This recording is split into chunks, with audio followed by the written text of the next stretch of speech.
السلام عليكم ورحمة الله تعالى وبركاته. مرحبا بكم في قناة نيوز نتورك دي زاد. قبل أن نبدأ الفيديو لا تنسى أن تشترك في القناة وتضغط على زر اللايك وتفعل الجرس حتى يصلكم كل جديد. هزت الفضائح المتتالية التي تورط فيها مشاهير مغاربة في فرنسا سمعة المخزن بعد تورطهم في قضايا تتعلق بالاغتصاب والتضليل إضافة إلى الرشوة.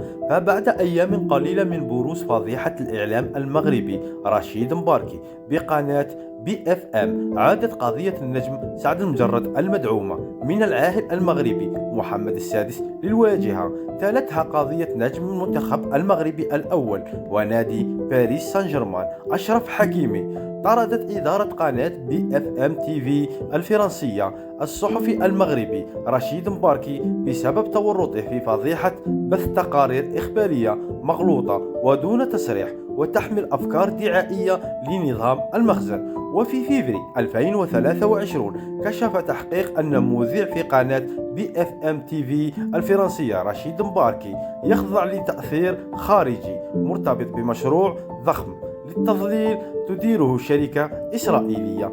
واستخدم مباركي مصطلح الصحراء المغربية في تقرير بالنشرة الإخبارية الليلية بدلا من الصحراء الغربية دون علم فريق التحرير.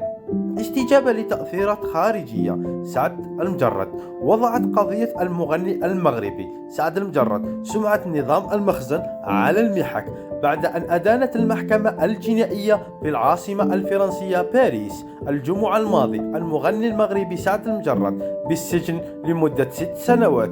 وجاء القرار الصادر ضد المغني المغربي الشهير بعد محاكمته في قضية اغتصاب شابة وضربها في غرفة فندق في العاصمة الفرنسية في أكتوبر 2016. وتعود القضية إلى 7 سنوات مضت حينما اتهمت الشابة الفرنسية لورا بيريول المغني سعد مجرد باغتصابها والاعتداء عليها وضربها حيث كان تحت تأثير الكحول والكوكايين.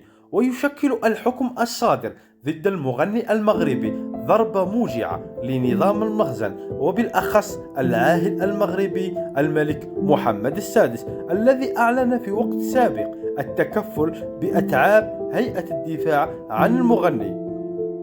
وليس هذا فقط، فبعد أيام قليلة من قضية سعد المجرد برزت قضية أخرى بطلها مغربي آخر لا يقل نجومية عن سابقه، بحيث كشفت صحيفة لو باريزيان الاثنين أن السلطات الفرنسية تحقق في الدول المغربي أشرف حكيمي لاعب باريس سان جيرمان في قضية اغتصاب شابة نهاية الأسبوع الماضي. وذكرت الصحيفة في تقارير لها أن الشابة ذهبت إلى مركز الشرطة يوم الأحد تقول أنها تعرضت للاغتصاب من قبل لاعب باريس سان جيرمان، وأشارت إلى أن السلطات القضائية شرعت في التحقيق في ملف الشابة الذي تم تجميعه على أساس أقوال المدعية. وتضاف الفضائح الثلاثة السابقة للمغرب في فرنسا إلى سلسلة الفضائح أخرى تورط فيها المخزن مؤخرا، أبرزها فضيحة برنامج التجسس